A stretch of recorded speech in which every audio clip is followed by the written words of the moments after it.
Guys, kuha tayo ng malunggay ng karuba. Lutuin nating inabraw. Yan.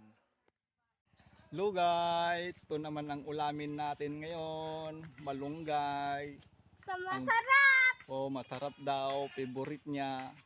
Andito kami ngayon sa bukid. Ayan Himayin na natin guys. Dito sa probinsya, ganitong inuulam. Masarap, masustansya.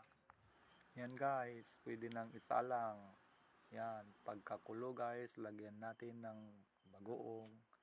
Tapos, lagay natin yung sibuyas. Sibuyas na naman. Yan. Pagkulo ulit guys, pwede nang ilagay yung malunggay. Yan, lagay natin guys. Pag nilagay na lahat yung malunggay, lagyan na natin ng bitchin. Yan. Yan guys.